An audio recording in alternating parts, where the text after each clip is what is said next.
And hello and welcome into the ONTV Fantasy Football Podcast. I can't believe we're already done with 3 weeks. We're on to week 4. I'm Joey Tysick. Alongside me, as always, Joe Johnson. How was your week of football? Another rough one. And almost everything that I could lose, I did lose, with one exception, which we're going to be talking about in a little bit. Yeah. It was kind of the same for me. I had 1 win, 2 losses. My win was a blowout, and my losses were both, well, in this league we'll talk about, and then in our big league, it was kind of out of reach. Once again, I went up against the top scorer of the week in our big league. So that's 2 weeks in a row, so I've had some unluckiness, but luckily it's also early in the season that I'm not too worried just yet. It just is unfortunate either way. See, that's the luck aspect of fantasy football. You can't control what your opponent scores, and when you draw back-to-back weeks of facing the number 1 scoring team, that's just sheer bad luck. Yeah, and that's why I've kind of been open to. I've seen a lot of leagues, and I think I've talked about it before, that do the top 6 scorers, you also get a point. I don't know how much I like it, but the more that you lose games where you score a lot of points, you start to feel like maybe we should shift to that direction. So then it's like you went 50-50 for that week. But yeah, right. I don't know how to feel. So how do you think, did anything change for you in week 3? Anything crazy happen? I know for me, unfortunately it's injuries again. But the nice thing was touchdowns were up. Did you notice anything with certain players or anything that you've adjusted your thoughts to? I think the biggest thing is quarterbacks. You know, I came into the draft drafting McCarthy in all of my leagues, thinking he was going to be the next big phenom. Not only has he disappointed, he got hurt, but there is a lot of depth, and we've talked about this before. There's a lot of quarterback depth on the waiver wire, and so I hit the waiver wire. Daniel Jones was available in some of the leagues, which surprises me because he's considered right now one of the top quarterbacks in fantasy. Yeah, it's just his history. People are hard to trust it. Yeah. So, a couple of weeks ago, I had the same quarterback in all my leagues. Now I have a different quarterback in all my leagues. So that's the biggest change for me is hitting the waiver wire and picking up some of the overachieving quarterbacks. Yeah, and at this point for me, it's more so trying to figure out my depth and trying to adjust as 2 of my teams are sitting at 1 and 2. I'm not at the panic place yet, but I'm starting to think about it. Like if one of those leagues, if I lose again, then I'm sitting at 1 and 3, and that starts to be a little bit nerve-wracking no matter how I feel about my team. And so I've already thinking about potential moves to make or what I can maybe do differently with my team to try to stop the losing, stop the bleeding. My ESPN team seems to be kind of cooking right now, so I'm not too worried about that team. But in this league and our big league, it's a little, I don't know, nervy, I guess, but I'm not panicked by any means. So the fun thing about this past week was we had a ton of scoring, like I mentioned, and that led to a lot of big matchups, a lot of close matchups as well, because Monday night hosted the Lions and the Ravens, which are some fantasy staples with Lamar Jackson, Derrick Henry, Jahmyr Gibbs. David Montgomery ended up being huge. Amon-Ra St. Brown. So just a lot of big players in the last game just brought everything down to the wire. And don't you wish all primetime games could be as entertaining as that game? That game was fun. Yeah. That was a blast to watch. Right. The only thing I'll say about that game, which it doesn't affect me as much because it was the Lions, but that game was it was more out of hand than it looked in this final scoreboard. Mm-hmm. Like it was 38-30 final, but the Lions had control of the entire game. If it wasn't the Lions, I wouldn't have been disappointed because it produced a lot of fantasy points, but as a game as a whole, I would have liked it a little bit more back and forth towards the end, I guess. But yeah. The Lions illustrated why it's important to keep trying to score points late in the game, because when you got the feeling that the Lions had this wrapped up, they continue to put points on the board, but then the Ravens scored late, which could have tied the game. So never, and this is if any NFL coaches are listening, never take your foot off the gas. Yeah. Never, what do they say if you play safe or whatever, you're playing to lose? Always try to put points on the board. Well, the other thing that could be taken away too is maybe David Montgomery should have just taken it down after they got the first down. That was also I don't know for sure. I don't think they had. I think the Ravens still had their timeouts, so it wasn't a done deal. Yeah. But that is another potential way to seal a game. So yeah, there's a lot of crazy analytics, but I agree. Just don't play to not lose. That's a weird thing that I see a lot of teams do sometimes. And it bites them. Right, exactly. So we'll get right into the matchup since we're doing a late Thursday episode. We're not going to worry about waiver wire or anything like that. All of our waivers have already gone through. We got the Thursday night game today. So we'll just recap the matchups and then preview this week, as it's kind of a big week for a lot of teams, I think. So right away, top scorers of the week, we had Tracy versus Malik, and this one was the one that switched late in the fourth quarter of that Monday night game. Tracy was down. What was she down going into the game? I mean, she was down 20 points. Facing a loss. Yeah, I mean, she was facing a loss that evening, and I think she was conceding a loss. But yeah, she needed David Montgomery to have a game, and man, did he have a game. He sure did. And at one point, she was down by 0.2. And I knew that the Lions were only going to get one more chance at it. The previous drive, he had made I think a 15-yard run, and she was in the lead temporarily until the penalty called them back. Oh, right.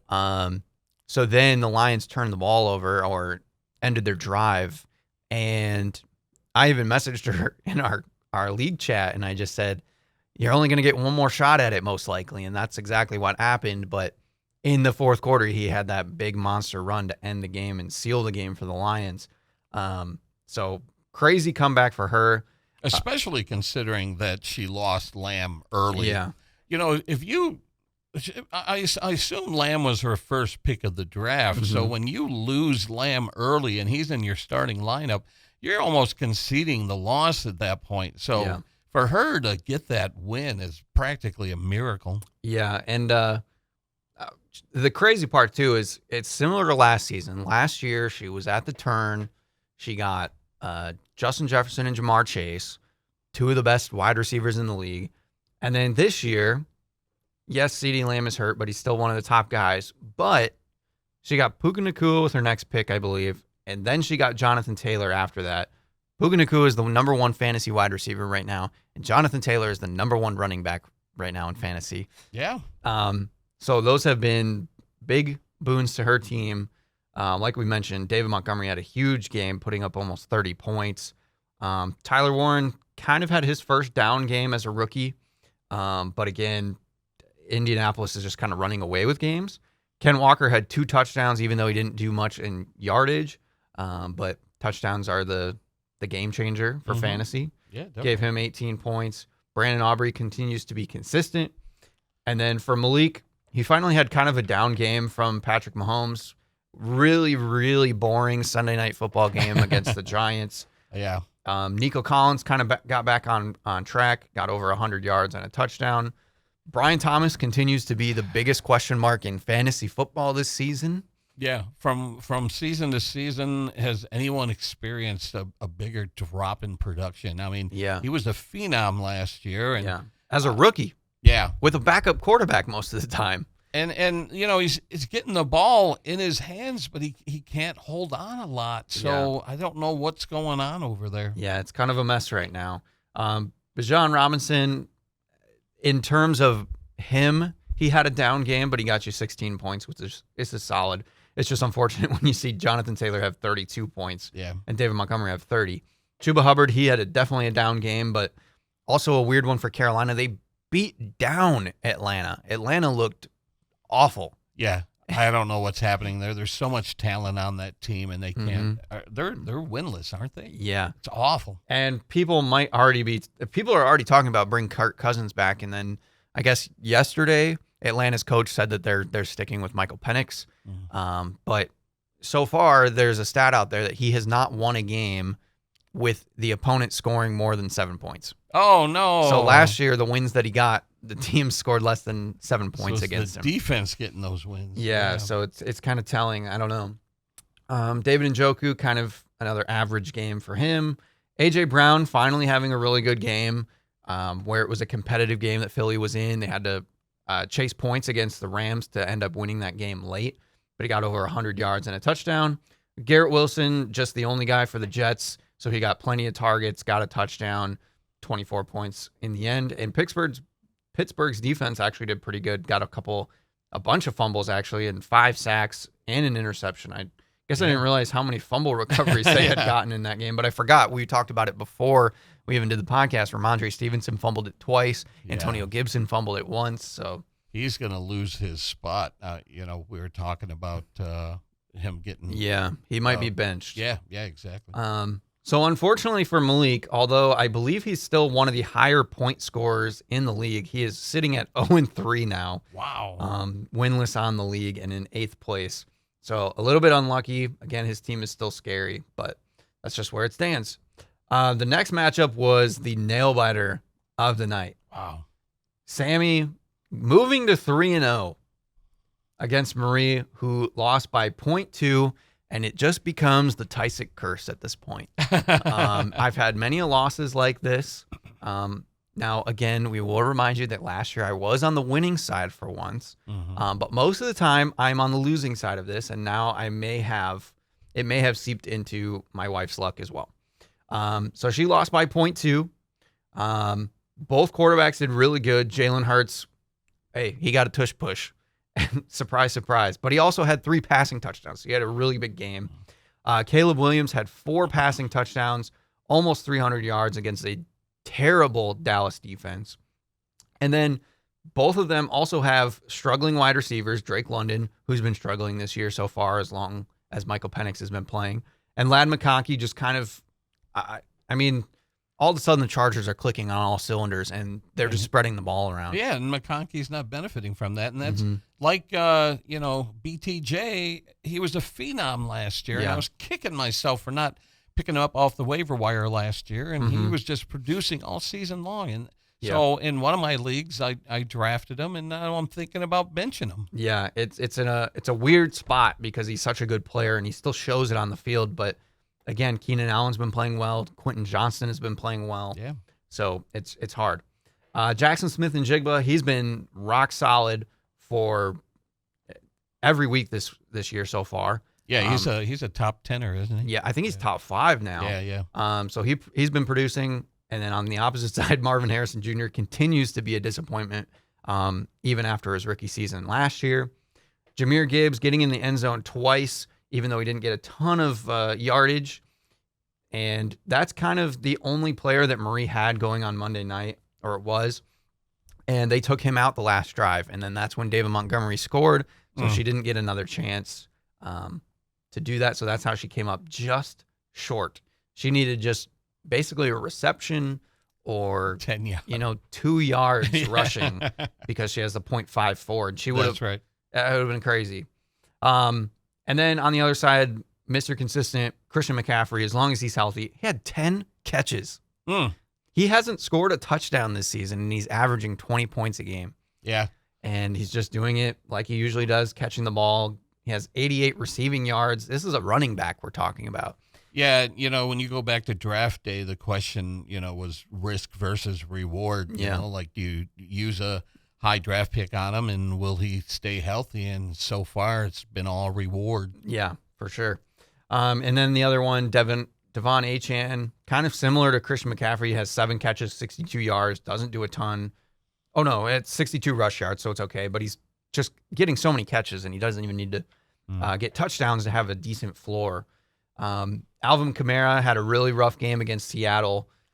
They were chasing points the entire time, so they kind of abandoned the run game entirely, which is surprising that they didn't throw to him more, but it just wasn't their style. Do you cut loose your Saints players or at least bench them for now? The Saints do not look good. The only guy that's even producing for them is Chris Olave, and he's been the most targeted wide receiver this year so far, but they don't throw it very deep. So I don't know. It's definitely hard, but I would definitely bench most of them. They may look into a quarterback change soon because they do have a rookie quarterback sitting on the bench, and he came in at the end of that game. So it's kind of a wait and see there. Yeah. Zach Ertz, Travis Kelce, kind of negligible, didn't do much. Travis Kelce, he's looking like he did last year and maybe worse. He's struggling. He's not the player that he once was. And he's got a wedding to plan. Yeah, he's got other business ventures to deal with. And then Deebo Samuel, again, this was kind of Washington just taking care of business. They didn't really have to do much. Their defense did a lot, and they were just kind of methodical, scoring points. Derrick Henry, big disappointing night for him. Sammy just needed a standard Derrick Henry night, and he would have won pretty easily, and it wouldn't have been such a scare, but he fumbled late in the game. He got that early touchdown and a 30-yard. It was a 30-yard touchdown or something like that. Did nothing the rest of the game and definitely made you scared. As a Lions fan, how great is it to see him throwing a tantrum on the sidelines? That was a bad look, to be honest. James Conner going on IR. But he's done for the season. I had to close my eyes. They're like, look away if you're squeamish. It sounds really, really bad. Yeah. So he didn't do much. He left somewhat early in that game. Rome Odunze continues to be the number one receiver for Chicago. Got a touchdown, which kind of saved him. Only 3 catches, but having good yardage. He's having a nice season. Yeah. And then the big winner for Sammy, honestly, was Chase McLaughlin. Yeah. He's how I lost in my big league, or I believe I went up against him. He's just been putting up points.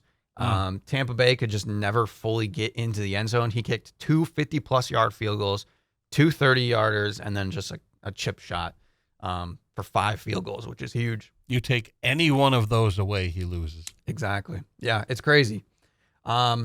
Philadelphia's defense did good. They got a touchdown to end the game, which was another big difference maker in this close matchup. Well, think about that. They get points for the block and the return. Yeah, and the touchdown. That's all the points right there. That's another one where they didn't need the touchdown that a lot of people were saying, why didn't he just go down? Because as a big man, you're not used to carrying the ball. Somebody could have easily poked it out, and you never know what happens. Yeah. So that was another weird one. Seattle getting a return touchdown. This was one of the craziest defensive days that I've ever seen in fantasy football. Right out of the gate. I remember, sitting down watching the red zone, and, most of the early touchdowns were defense or special teams. It was nuts. Yeah. And then I think somebody had Minnesota's defense, but they scored 2 return touchdowns, 1 interception and 1 fumble recovery by the same player. Guy, yeah. Which is wild. Our next matchup is Ian versus Becky, and this knocked Becky off of her undefeated start to her season, unfortunately. So she got her first loss. And now Ian moves up into 3rd place. And Becky, she is the epitome of what we talk about, it seems like, every year. She decided to play quarterback to start. Right. Yep. And Jared Goff was huge last week against the Bears. And then you're like, well, Baltimore's going to contend, so you assume the Lions are going to have to throw a lot.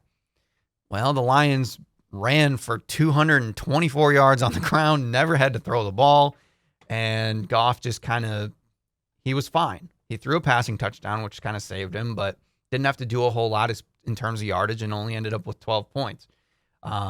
So it's kind of unfortunate. And then Josh Allen kind of doubles him up, puts up 23 points. Not that would have been the difference in this matchup, but it's just one of those things that you have to look at going forward.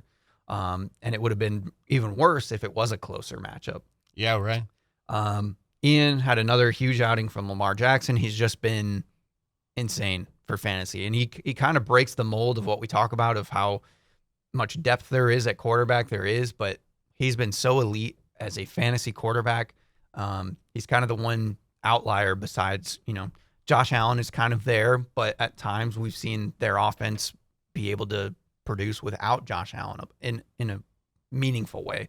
You have to take into consideration if you have Goff and your opponent has Jackson and they're playing in prime time. Right. It's just you almost want to start Goff just for the fun of it. Right, exactly. And then when you see the final score, 38-30, you're thinking, oh, my God, Goff's going to have Yeah. 30 points. And it's like, Right. wait, what happened? And- Yeah, it was all running. And you see Amon-Ra St. Brown on the opponent's line, so you're like, you'd like to mitigate some of the damage. If he has a good game, then Jared Goff is kind of somewhat keeping up. So yeah, there's a lot of implications there. The big dud for the week for Becky, though, was Malik Neighbors after having a massive game last week with Russell Wilson throwing for 450 yards and, multiple touchdowns, and Neighbors having over 160 yards. Turns in 2 catches for 13 yards. Yeah, and the whole Giant squad. The only one that seemed like he showed up to play was Scattaboo. Yeah. Everyone else underwhelmed, and it may have cost Wilson his starting job. And or it did. has. It did. Jackson Dart is now the starter for the Giants, which is going to be interesting to see, but it gives some life to the Giants players, I guess. And then Amon-Ra St. Brown, he's been number one in consistency, I feel like, for the last 4 years of fantasy football, basically. Yeah, when Ian took him with the first pick of the draft last year, you're like, you're crazy. What are you doing? And now it doesn't look that crazy. Yeah. He is an elite receiver on par with Megatron. I think he's going to be a future Hall of Famer. He's just been fantastic. Yeah, and like I said, he just produces week in and week out. He's not, for the most part, besides last week, he's not going to have those crazy huge games that you see Jamar Chase and Justin Jefferson do, but he is a solid, his stat line that he got, 7 catches, 77 yards, and a touchdown is what he can do all the time. Yeah. And then speaking of Justin Jefferson, he's been very average this year. They blew out Cincinnati as well, so they weren't chasing points or anything, didn't have to do anything crazy. And then on the other side, Devontae Adams has been incredible for the Rams so far this season. He's got a touchdown, 56 yards, and 3 catches, but he did have 8 targets once again. I think Stafford just missed him on another touchdown attempt as well, or he dropped one. But Stafford is looking for Devontae Adams in the end zone, which is a notable thing to watch out for. James Cook continues to be insane this year as well for Buffalo. Got another touchdown, 108 yards. And then Saquon, this was the thing I kind of talked about preseason. Their offensive line for Philadelphia is just not quite as good as it was last year, and they've been kind of banged up. He only had 46 rushing yards. He did have 4 catches, but he didn't find the end zone, so he only had 9.5 points. And then Chase Brown, man, he's been struggling ever since Burrow went out, and even before that a little bit. Another one that has a poor offensive line. It's just been tough. Josh Jacobs kind of doing his normal thing. Mike Evans got hurt in this game. He did get a touchdown before he left, but it sounds like he's going to be out for a few weeks, which is disappointing. Yeah. And then Tyreek Hill kind of coming back to form, getting a touchdown. Jordan Mason having a huge game for Minnesota as Aaron Jones has been on the IR. He had 2 touchdowns and 116 yards. He's been just shining. Up until this week, the Minnesota offense has been struggling, due in part to McCarthy. But Mason has been very, very consistent. It's nice to see. Yeah. The other funny thing, too, is Mark Andrews kind of doing what he's known to do. Oh, he looked like Mark Andrews in his prime. Yeah. And this is kind of what he did last year, where he started off slow, and then he had a couple games here and there where he just went off. So Mark Andrews sitting on the bench with 27 points. Ooh. Kind of hurts, but I don't blame her for starting Laporta over him. It's just one of those things that's going to happen. Same thing happened to Ian, too. Hunter Henry had 29 points on his bench, while Harold Fannin only had 5.5. So just happens sometimes. Yeah. And then finally, you notice we haven't mentioned either one of our teams. That's because we played each other, and we were the game of the WEAK. Game of the week. Talk about consistency. Jeez. I'm in the game of the week every week. And now we are right next to each other in the standings, 6th and 7th, both sitting at 1 and 2. You beat me 109 to 105. Another close one. You had Jamison Williams going in the Monday night game. I had the Ravens kicker. Both doing pretty disappointing things after Jamison Williams. I think those 2 catches and 43 yards were on the first drive of the game. And then he did nothing the rest of the game. Yeah. And Tyler Loop, the kicker, Baltimore kept scoring touchdowns. They never really had to kick field goals except for the one. And that was a 40-yard field goal. So I thought I had a chance. I needed one more 40-yard field goal, and I could have won. but it never happened, and it is what it is. Justin Herbert and Baker Mayfield were kind of average. They did solid, nothing crazy. And then we had two stinkers, the Bengals wide receivers, after they had a terrible outing. Yeah, I don't know what to do about Higgins. If you remember in our draft, I went running back, running back, running back. And so Higgins was the best available when I drafted my first wide receiver, and he's been a dud. And the losing Joey B, I don't know what to do with Bengals players. Whether it's running or passing, talk about pushing the panic button. That's crazy. Yeah, we'll have to talk about it when we get into some of the previews. But, like, for me, you can't bench Jamar Chase. No. It's just impossible to do. I mean, he was the number one pick of the draft in a lot of leagues. Yeah. And then I played Chris Olave, which ended up being a pretty good choice. He had 15.7 points, so he had a solid outing. Ashton Genty continues to be a big disappointment. Yeah, you and I were talking about him like this in week 4. If he doesn't produce in week 4, now you really need to start thinking about what to do. He plays the Bears, so it should be a good matchup, but their offensive line has been pretty bad. Yeah, and he might get relegated to the bench very, very soon if he doesn't put up some numbers this week. He's been a huge disappointment. He was a huge disappointment. He was my number one pick in most of my leagues, and he's been an absolute dud, probably one of the biggest disappointments of the season so far. Yeah. And then I went with Travis Etienne. I picked up off the waiver wire this past week. And Javonte Williams, they both did average. Bucky Irving also did average, 13.9. Trey McBride, he's been solid. He finally got in the end zone, which is nice to see. So he had 15 points. But, of course, I played the best tight end in the league this week, Jake Ferguson. What a pleasant surprise this man has been. And I can't really say he's a surprise to me because I've had him in fantasy maybe the last 2 seasons, and he's been a pretty consistent producer. But this week, if you would have told me that Ferguson would have been the difference between me winning and losing, I would have been like, really?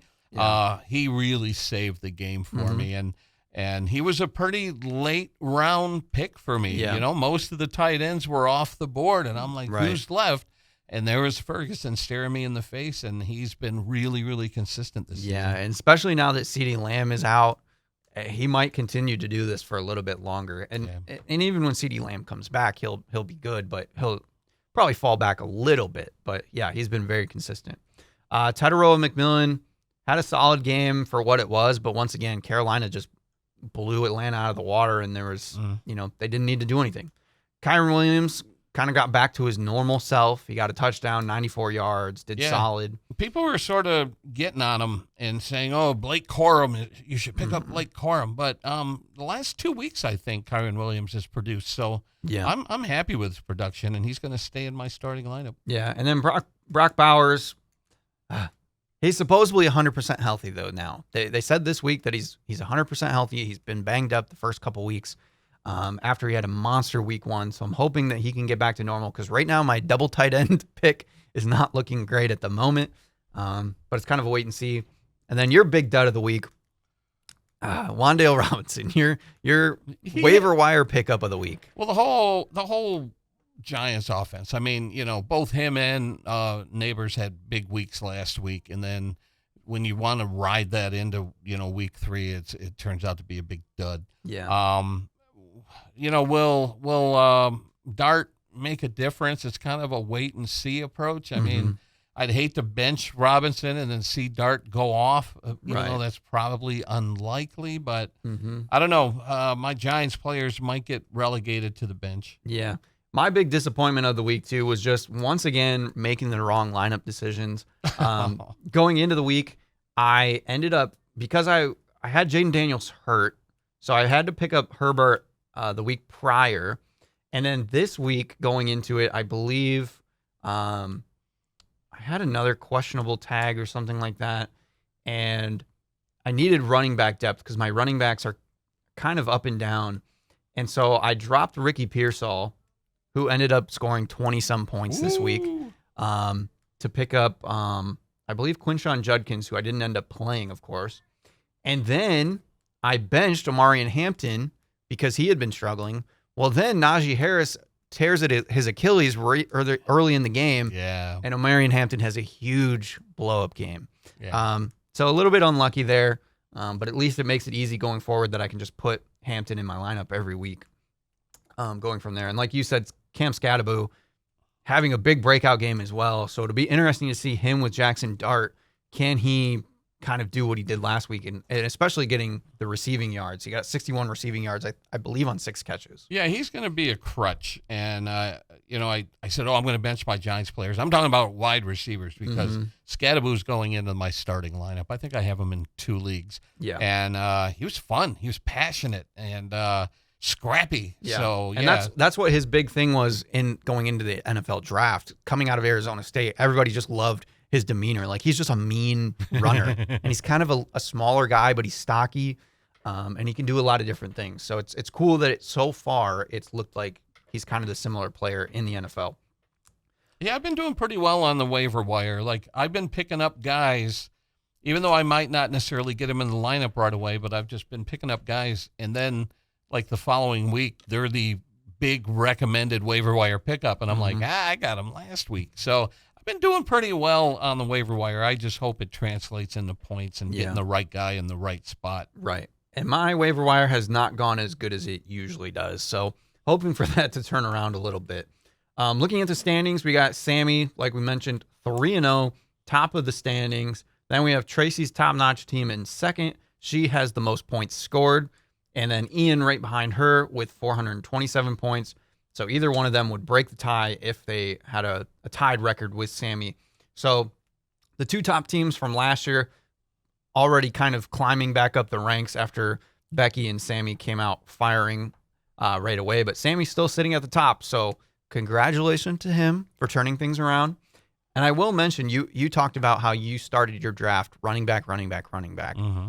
And this was the whole thing that I told Sammy not to do last year. So I might have to start digging into your team and I know running back is your thing, but to go running back might be a little dangerous. Yeah. Especially now that we have a 2-year sample size, and Sammy switched it up just enough that now he's 3-0. So some food for thought there. And at least he's staying humble, not making late night phone calls to brag about his football prowess. Yeah. He hasn't blown my phone up or anything. So. But I'm happy for him. He started off 3-0, but the opposite of last year, now he can start losing. And then in 5th, 6th, and 7th, we have Marie, myself, and Joe, all kind of right there. And then Malik, kind of like I said, one of the more unlucky teams this year, is in 8th place with 397 points scored, which, that's the 3rd most points scored in the league. Oh, my gosh. And he's sitting in 8th. But again, that's just, it's unfortunate. That's what happens sometimes. But again, standings are close enough. You just need to make it into 6th place to get into the playoffs. If we look ahead to week 4, we have a Tysick matchup. I'm playing Marie. Oh, nice. And right now I'm projected 143 points to her 137. And let's check some of the primetime games. I do have Jamar Chase going on Monday night. Tonight is actually pretty big for us. I forgot I have Trey McBride as well.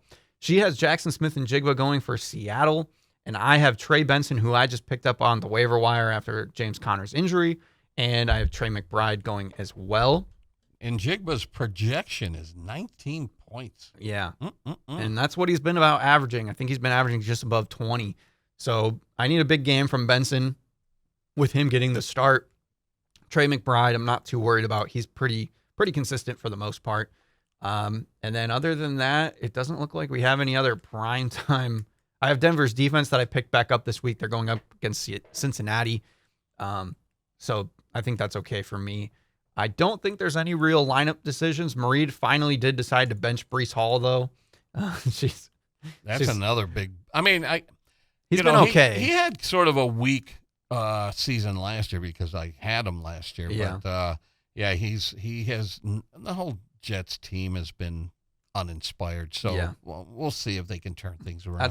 That's a Monday night game as well. We have the double Monday night game once again, but this one's not as late. They have 2 of the they're going to overlap rather than be back to back. Yeah. So other than that, I don't think she has too many lineup decisions to make. And then myself, I don't think I'm going to make any lineup changes. I like where my team is at. So yeah, I think that's what the final is going to look like. And then we have Sammy versus Becky. This could be a big swing point for either one of these teams. Becky to lose potentially 2 in a row, or can she get back on the winning track? Can Sammy finally lose a game? At the moment, Sammy's projected to win this matchup. He has Brock Purdy in at the moment. He is expected to play, but it's not a surefire thing just yet. He's got Cortland Sutton on Monday night. He's got a bunch of 49ers now. He picked up Ricky Pearsall after I dropped him. I knew somebody would pick him up. But I'm hoping Ricky Pearsall after maybe this week, if Juwan Jennings gets healthy and George Kittle gets healthy, Pearsall will fall off just a little bit. But Sammy may be relying on that 4:05 game against Jacksonville. He has Achane on Monday night as well. Becky, once again, has to just decide, do you play Jared Goff? I probably would sit Jared Goff this week against Cleveland. Yeah, Cleveland's defense has been surprisingly good. Yeah. The Green Bay looked like they were unstoppable for 2 weeks. Then they faced Cleveland and got their butts handed to them. Right. So, yeah, I'd be nervous about starting Goff against Cleveland. Yeah, and then Josh Allen gets New Orleans. So that's an easy matchup. The only thing you would question is Buffalo going to pull way out ahead and Josh Allen not have to do anything? Yeah. Only time will tell. But other than that, it's going to be tough because Sammy's got a lot of afternoon players, so Becky's going to have to get off to a good start to feel good about her team. She does have Chase Brown and Tyreek Hill going on Monday night, but again, Chase Brown has been struggling. Denver is supposed to be a pretty good defense. And then Tyreek Hill, he's just been kind of up and down all season, so interesting to see where that goes. Lineup decisions, Sammy might have to consider Xavier Worthy, I guess. But again, it's tough to sit like a Lad McConkey against the Giants, right? Even though he's been struggling. I would probably give Xavier Worthy one more week just to see how he comes back from his injury. But other than that, yeah, I think Becky just has to decide on her quarterback. Then we got Tracy versus Joe. The Juggernaut. This is an Orion Today matchup, I would say. A couple Orion Today hosts. I am terrified. But Tracy is projected to win by 20 points, 140 to 120. So I'll let you preview this matchup. How are you feeling? Well, as of right now, I still have Baker Mayfield in my starting lineup, but I did pick up Daniel Jones on waivers, and I am very, very tempted to start him. Who else do I have on my bench? I'm gonna follow my own advice starting this week and start streaming defenses based on matchups. So after seeing what New England did in week 3 with the turnovers, I decided to pick up Carolina. I'm going to start them against New England. Genty is in my roster starting lineup one more week. If he produces, he'll keep that position. If he doesn't, he's going to get benched in favor of somebody else. Higgins is on my bench right now. I'm getting very frustrated with Higgins, and the reason that I benched him is Addison on the Vikings. His suspension is over. He's going to come in fresh. Now, you warned me, sitting the first 3 weeks in the season, he might not be in game shape, but I'm gonna gamble that he's going to have fresh legs. He's going to be ready to go. The Vikings can put up points, and he benefits from the fact that Jefferson draws a lot of the best defenders. So I'm going to take a chance, bench Higgins, start Addison, and I got Scattybo in my starting lineup. So I'm optimistic. Like I said, my dilemma right now is whether I start Mayfield or put in Daniel Jones, who is on fire right now. Yeah. And that might be matchup based. Both have tough matchups. Daniel Jones going up against the Rams defense, who's been one of the better defenses in the league. And then Baker Mayfield going up against the Eagles, always kind of a scary defense. But it is a big kind of NFC game for those two teams. So I think I would lean Baker, but it is a hard call, I would say. And you may notice the big red Q next to Mayfield's name. Yeah, watching last week, he I saw him flexing his hand a lot. He took some shots to his hand and arm, and apparently he has some sort of bicep injury or something. That's what the questionable tag is Yeah. for. So if it looks like that injury might affect his play, then I might go with Daniel Jones. Yeah, that might be something to monitor, and that would make an easier decision. Tracy, at the moment, has David Montgomery still in. And this is where it's tough because of recency bias. But again, that Cleveland running defense is so good. Mm-hmm. I would be nervous to start David Montgomery, even though he had a huge game last week. Although I guess she doesn't really have any other options. Maybe Nick Chubb against Tennessee, but there's also been talks about Nick Chubb losing time to Woody Marks, the rookie, for Houston. So David Montgomery might be her best option. Although she could put Kenneth Walker into her running back slot and then put maybe like a Devontae Smith into her flex position. But she's in a weird spot because she's got a lot of injuries racking up at the moment. Evan Ingram's been injured. Tyrone Tracy got injured. CeeDee Lamb is injured. Joe Burrow's been out. Flowers has been a bit of a conundrum because, he had 2 good solid weeks to start off, and then in week 3 against the Lions, when, here they are trying to put points up on the board. Every time there was a completion, it was Bateman. And that's just racking up the catches. That's been a problem for Flowers since he came into the league. He's one of the more talented receivers, young receivers. But Baltimore just spreads the ball around, and Go with the Lamar Jackson just works with whoever is open, and he's been really good at that. And so he doesn't target one guy. And even though Zay Flowers is probably their best receiver, he's not always going to get all the looks. So it's a hard sell from there. But other than that, is there any primetime games? You got Kenneth Walker going tonight, so that's the hard part. You have to make your lineup decisions pretty quick. Especially for a Thursday night, I would throw Kenneth Walker into your running back slot, so then you don't have to swap because she doesn't have any other running backs to swap in. If you put Kenneth Walker into that running back slot and David Montgomery into the flex, you can always get Montgomery out of that flex spot if you change your mind later. So always something to think about. Just realized if I want to watch Addison play, I got to get up at 9:30 in the morning. Yeah, they're playing in Germany, I believe, against Pittsburgh. So that's also a tough one you got to think about too. Is these guys they're working with time change and travel and all of that. I think I agree with your Jordan Addison play, especially for this team. I think for our bigger league is more of a question mark, but I think here I think it's the right call. So yeah, a lot of interesting decisions for both of you guys, but no real primetime games. You guys both have a couple of afternoon games. Jake Ferguson on Sunday night. Yeah, I was going to say Sunday night game. That'll be fun to watch. Yeah, so if you needed to, she has Brandon Aubrey. So it could come down to that Sunday night game, but we'll see. So that should be fun. And then finally, we have Ian taking on Malik's team. And Malik right now projected to win 131 to 126.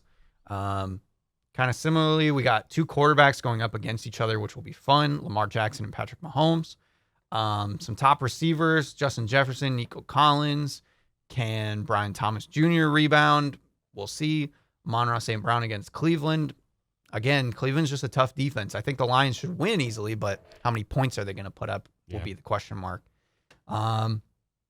Everybody else, kind of standard. Josh Jacobs going on Sunday night, and Garrett Wilson going on Monday night. And then any lineup decisions. George Pickens might want to go into Malik's lineup, but his wide receivers are so good. I don't know. I guess you could bench Brian Thomas Jr. for George Pickens now that CeeDee Lamb is out. Yeah. And see how that goes. Yeah, you couldn't blame someone for taking that chance because you need Brian Thomas Jr. to prove himself. Right. Meanwhile, Ian also dealing with a lot of injuries. Got a lot of questionable tags on a lot of his guys on the bench. So don't think he's going to make any lineup decisions, but should be another good matchup. We'll see. But yeah, I think that's everything we need to cover. Like I said, we don't have to do waiver wires or anything like that. We mentioned some of the guys that we picked up and whatnot throughout that. So we're going into week 4. Going to be exciting. Hopefully more close matchups because I think last week was a lot of fun seeing so many games come down to the wire. So once again, this is kind of where we're getting into the nitty gritty. Like teams like Malik, if he loses again, and he sits at 0-4. He's in the same boat as Sammy was last year, where you got to do something drastic. Maybe look at trade offers or just change something up. Even for myself or Marie or you, if we fall to 1-3, I'm going to be throwing Jamar Chase out. If people are interested in Jamar Chase, I'm going to have to do it. Just because he holds value. I know there's question marks around their offense, but I might need to change my team around, get some added depth pieces maybe, maybe combine a couple players to get one player. But things are going to start getting crazy if I fall to 1-3. So. Yeah, and I've been tweaking my starting lineup, and I'm hoping that I see dividends. And this can be my biggest test, facing Tracy, who's, one of the top teams in our league. This can be a big test, and hoping I can at least give her a good game. Yeah, and especially your first couple of weeks, you had kind of quarterback issues, and now you have Baker Mayfield and Daniel Jones. Hopefully resolving that issue, can that, refire your team back up. And then, like you said, too, if Ashton Genty has another bad game, like, he might have to be available. But does he have value at this point? Like, does anybody want him? That's the hard part that we're going to start running into. But exactly. Make those moves. Look at trades. Think about things. Don't trade anybody to Sammy's team. He's already 3-0. He doesn't need anybody. I'm sure he's going to be sending people offers anyways because he wants to bolster his team and hopefully win this whole league. Imagine being at 3-0 and you're like, I'm going after Chase and Jefferson. No, that's not going to happen. Yeah. Again, I might have to do that, but am I going to give him to the 3-0 team? I don't know. Maybe if the price is right, but that's pretty tough. So we'll see. Make those moves, and good luck to everybody in week 4, and then we'll be back for the week 4 recap and look ahead to week 5. Last week of full rosters. Week 5 starts the bye weeks. Yeah, and that's when it just gets crazy. Yeah. Luckily, the first bye week isn't. There's not a ton of teams on bye, but yeah, we got to start looking at that, which is going to be wild. So good luck to everybody, and we'll see you next week.